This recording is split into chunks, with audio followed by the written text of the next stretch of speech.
രഞ്ജി ട്രോഫിയിൽ കേരളം സ്വപ്ന ഫൈനലിന് തൊട്ടരികയാണ്. ഇപ്പോൾ സന്തോഷം പങ്കുവെച്ചുകൊണ്ട് നമ്മോടൊപ്പം ചേരുന്നത് KCA ജോയിന്റ് സെക്രട്ടറി ബിനീഷ് കോടിയേരിയാണ്.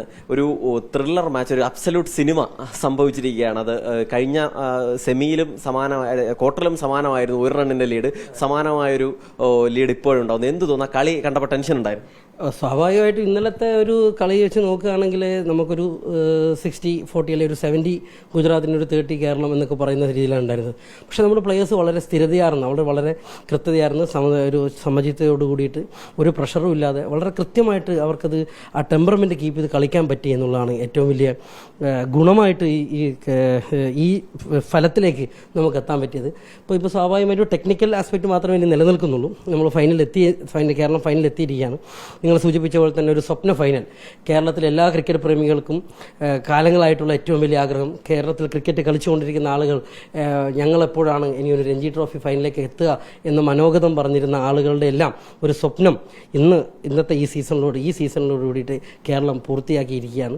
അതൊരു ചെറിയ അച്ചീവ്മെൻറ്റ്. അതിലേക്കുള്ള പാത വളരെ സമയമെടുത്ത് വന്നതാണ്. ഒരു 5-10 വർഷത്തെ KCAയുടെ പ്ലാനിൻ്റെ ഭാഗമായിട്ട് വന്നിരിക്കുന്ന ഇതിൽ കളിച്ചിരിക്കുന്ന പ്ലേയേഴ്സ്, അസറുദ്ദീൻ ആയാലും സൽമാൻ നിസാർ ആയാലും സച്ചിൻ ബേബി ആയാലും രോഹൻ കുന്നുമലായാലും ഇവരൊക്കെ തന്നെ KCAയുടെ പ്ലാനിൻ്റെ ഭാഗമായിട്ട് ക്രിക്കറ്റിലേക്ക് വരികയും അവരിലേക്ക് വന്നു. ഒരു 5-10 വർഷം മുമ്പ് ഇതിലേക്ക് ക്രിക്കറ്റിങ്ങിലേക്ക് അല്ലെങ്കിൽ ഒരു കൊണ്ടുവന്ന് KCAയുടെ ഭാഗമായിട്ടുള്ള ക്രിക്കറ്റിംഗ് പ്ലാനിലേക്ക് അവർ ഉൾപ്പെടുത്തി കൊണ്ടുവന്നു. അങ്ങനെ കളിച്ച് വന്നവർ ഈ ഒരു പ്ലേയിങ് 11ലേക്ക് ഒരുമിച്ച് കളിക്കുന്നു. കേരളം ഫൈനലിലേക്ക് എത്തുന്നു.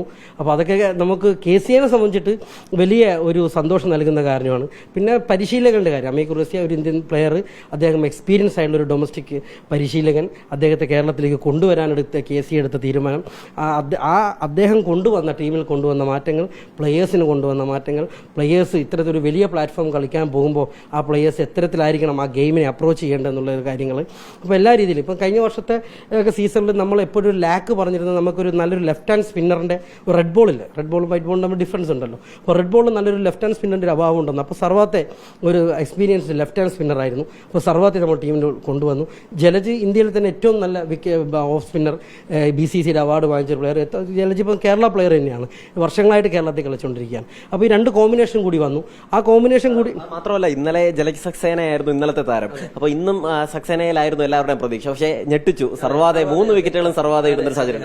അത് നോക്കേണ്ടത് 222-1 എന്ന നിലയിൽ നിൽക്കുന്ന ഒരു ടീമിനെ അതേ രീതിയിലേക്ക് തിരിച്ച് നമുക്ക് അടുത്ത ദിവസം സെഷൻ വരുമ്പോൾ 7 വിക്കറ്റുകൾ എടുത്തുകൊണ്ട് കളിയിലേക്ക് തിരിച്ചു കൊണ്ടുവരാൻ ശ്രമിക്കുന്നു. അപ്പോൾ ആ എക്സ്പീരിയൻസ് ആയിട്ടുള്ള 2 പേരാണ്. സിദ്ധാർത്ഥ് ദേശായി ശരിക്കും ഒരു ഡൗൺ ബാറ്റ് ചെയ്യുന്ന ഒരു ബാറ്ററല്ല. അദ്ദേഹം പെട്ടെന്ന് വിക്കറ്റ് പോയി കഴിഞ്ഞാൽ മുകളിലോട്ട് കളിക്കുന്ന ഒരു പ്ലെയറാണ്. ഒരു 2 ഡൗണും 3 ഡൗണും കളിക്കേണ്ട ഒരു പ്ലെയറിനെ അവർ ഏറ്റവും താഴെ ഇറക്കിയിട്ടാണ് കളിപ്പിച്ചിട്ടുണ്ടായിരുന്നത്. അങ്ങനെ കളിപ്പിച്ച ഒരു പ്ലെയർ. ജയമീദ് ആണെങ്കിൽ ഏറ്റവും നന്നായിട്ട് ഈ സീസൺ കളിച്ചുകൊണ്ടിരിക്കുന്ന ഒരു പ്ലെയർ. അപ്പം സെഞ്ചുറി അടിച്ച് നിൽക്കുന്ന ഒരു പ്ലെയർ അവരെ കൂടെ നിൽക്കുന്നു. ഞാൻ പറയുന്നത് ഇത്രയും ആധികാരികത ഗുജറാത്തിനുണ്ടാകുന്ന സമയത്ത് പോലും നമ്മുടെ പ്ലെയേഴ്സ് അത്രയും മനോഹരമായിട്ട് കളിയെ തിരിച്ചു കൊണ്ടുവന്നു. അത്രയൊക്കെ കൊണ്ടുവരും. ഇപ്പോൾ അസറുദ്ദീൻ്റെ ആ മനോഹരമായിട്ടുള്ള 177 മനോഹരമായ ഒരു ഇന്നിങ്സ്, അതിലേക്ക് മുമ്പ് സൽമാൻ നിസാറിൻ്റെ ജമ്മു കാശ്മീരിൻ്റെ കൂടിയുള്ള ഇന്നിങ്സ്, മധ്യപ്രദേശിൻ്റെ കൂടിയുള്ള ഇന്നിങ്സ്. അപ്പോൾ കേരളം കളി ജയിച്ച എല്ലാ കളികളും നിങ്ങൾ എടുത്തു നോക്കാം. മധ്യപ്രദേശിൻ്റെ ഉദ്യോഗം വളരെ ഉദ്യോഗം നിറഞ്ഞ കളിയായിരുന്നു.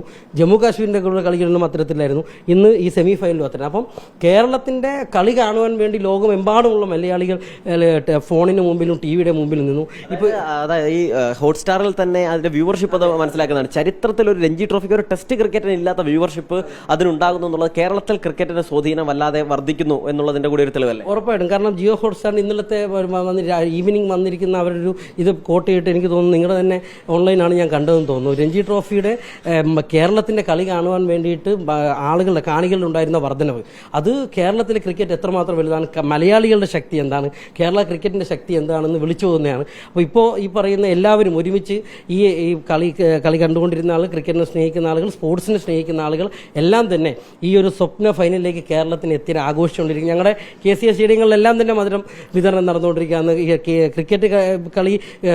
ക്രിക്കറ്റ് ബോളിൽ കളിക്കുന്ന എല്ലാ ആളുകളും ഈ പറയുന്നത് ആഘോഷിച്ചുകൊണ്ടിരിക്കുകയാണ്. ബാക്കിയുള്ള ക്രിക്കറ്റ് ബാറ്റും ബോളും എന്തിരിക്കുന്ന എല്ലാ ആളുകളും ഈ ആഘോഷം ഏറ്റെടുത്തിരിക്കുകയാണ്. അപ്പോൾ ഇതൊരു കേരളത്തിൻ്റെ വിജയമാണ്, കേരളക്കാരുടെ വിജയമാണ്. അതിലേക്ക് എത്തിയിരിക്കുന്ന കുറേ പേരുകളുണ്ട്. ഇപ്പോൾ ഇവൻ പരിശീലകൻ സച്ചിൻ ബേബി, സൽമാൻ നിസാർ, മുഹമ്മദ് അസറുദ്ദീൻ, ജലജ് സക്സേന, സർവാത്ത് എംബാത്തെ ഇവരുടെയൊക്കെ തന്നെ സ്ഥിരതയാർന്ന പ്രകടനങ്ങൾ ഈ നമ്മുടെ ഈ ഒരു സ്വപ്ന ഫൈനലിലേക്ക് നമ്മൾ എത്തിച്ചിരിക്കുന്നു. ഒപ്പം തന്നെ KCAക്ക് സംബന്ധിച്ചിടത്തോളം ഒരു ഇരട്ടി മധുരമാണ്. കാരണം സമീപ ദിവസങ്ങളിലാണ് KCA ചുറ്റിപ്പറ്റി അല്ലറ ചില്ലറ വിവാദങ്ങളൊക്കെ ഉണ്ടായത്. അതിനിടയിലാണ് ഈ KCAയുടെ നേതൃത്വത്തിൽ കേരള ടീം ഫൈനലിലേക്ക് എത്തുന്നത്. അപ്പോൾ അതൊരു KCA സംബന്ധിച്ചിടത്തോളം ഒരു വലിയ സന്തോഷമല്ലേ? അല്ല, KCA വിവാദങ്ങളുടെ പിറകെ പോകാറില്ല. KCAക്കെതിരായിട്ട് വിവാദങ്ങൾ മറ്റുള്ള പുറന്നുള്ള ആളുകൾ ഉണ്ടോ, അതൊക്കെ ആ വിവാദങ്ങളൊക്കെ ആ വഴിക്ക് വിടുക എന്നുള്ളേ ഉള്ളൂ. KCAയുടെ നടത്തിക്കൊണ്ടിരിക്കുന്ന ജോലികളിൽ കൃത്യമായി ആ ജോലി ചെയ്യുക എന്നുള്ളതാണ് ഞങ്ങൾ സ്വീകരിച്ചിരിക്കുന്ന ഒരു നിലപാട്. വിവാദങ്ങളൊക്കെ അതിൻ്റെ വഴിക്ക് പോകും. ഞങ്ങൾ അതിൻ്റെ ബാക്കിയുള്ള ക്രിക്കറ്റിനെ നന്നാക്കാൻ വേണ്ടിയിട്ട് നമ്മളാഴ്ച കഴിയുന്ന ചെയ്യാൻ അതെല്ലാം ചെയ്യും. അതിൻ്റെ ഒരു ഫലം ഇവിടെ എത്തിയിരിക്കുന്നു എന്നുള്ളത്, അതിൻ്റെ റിസൾട്ട് നമുക്ക് കിട്ടിയതിലാണ് ഏറ്റവും വലിയ സന്തോഷം. ആ റിസൾട്ടിലേക്ക് എത്തിക്കാൻ വേണ്ടിയിട്ട് പെട്ട പാടുകൾ, ഒരു വലിയ പാടുകൾ പെട്ടിട്ടുണ്ട്. അത് കേരളക്കാരായിട്ടുള്ള ആളുകളെല്ലാം തന്നെ അതിനെ അംഗീകരിക്കുന്നു. കേരളത്തിലെ എല്ലാ ആളുകളും, ക്രിക്കറ്റിങ്ങിനെ സ്നേഹിക്കുന്ന എല്ലാ ആളുകളും ഈ വിജയം ഒരുമിച്ച് ആഘോഷിക്കുന്നു എന്നുള്ളതാണ് ഞങ്ങളെ സംബന്ധിച്ചിട്ട് ഏറ്റവും വലിയ ഒരു സന്തോഷം നൽകുന്ന ഒരു കാര്യം. സമീപഭാവിയിൽ ഒട്ടും വൈകാതെ തന്നെ കേരളത്തിൽ നിന്ന് കുറച്ചധികം കളിക്കാർ കൂടി ഇന്ത്യൻ കുപ്പായത്തിലേക്ക് വരുന്ന ഒരു സാഹചര്യം ഈ രഞ്ജി ട്രോഫി ഉണ്ടാക്കും എന്നാണ് നമ്മൾ കരുതുന്നത്, അല്ലേ? ഉറപ്പായിട്ടും. കാരണം ഈ നിങ്ങൾ കേരളത്തിന് എടുത്തു നോക്കിയാൽ ഏറ്റവും കൂടുതൽ വിമൻ പ്ലേയേഴ്സ് ഇന്ത്യയിലേക്ക് കളിക്കുന്ന ഒരു സ്റ്റേറ്റ് ആയിട്ട് കേരളം മാറി. മിന്നുമണി, സജിന, ആശാ ശോഭന, ജോഷിത തുടങ്ങിയ 4 ഇന്ത്യൻ പ്ലേയേഴ്സിനെ നമുക്ക് കേരളം ഈ പറയുന്ന ഈ 2 വർഷം കൊണ്ട് പ്രൊഡ്യൂസ് ചെയ്ത് ഇന്ത്യൻ ടീമിലേക്ക് കളിപ്പിച്ചു. മുഹമ്മദ് ഇനാൻ അണ്ടർ-9 ഇന്ത്യൻ പ്ലെയറായി മാറി. അപ്പം നമ്മുടെ ജൂനിയർ വളരെ സ്ട്രോങ് ആയിട്ട് സെറ്റ് ചെയ്ത് വരികയാണ്. ഇപ്പോൾ അണ്ടർ-14 പോണ്ടിച്ചേരിയിൽ കളിക്കാൻ പോയി. അപ്പോൾ കേരള ജമ്മു കാശ്മീരിൻ്റെ കൂടെ കളിച്ചിരുന്ന അതേ ദിവസമായിരുന്നു അണ്ടർ-14 ബോർഡ് മാച്ചസ് പോണ്ടിച്ചേരിയിൽ നടന്നത്. ഇതേപോലത്തെ ഒരു ചെറുത്തുനിൽപ്പാണ് 14 വയസ്സുള്ള താഴെയുള്ള കുട്ടികളുടെ, ആൺകുട്ടികളുടെ ഇതിൽ കേരളം 136 റണ്ണെടുത്ത് നിർമ്മയ്, തിരുവനന്തപുരത്തുകാരൻ തന്നെ നിർമ്മയ് അശ്രിതയായിരുന്ന ഒരു പ്രകടനം കാഴ്ചവെച്ചു.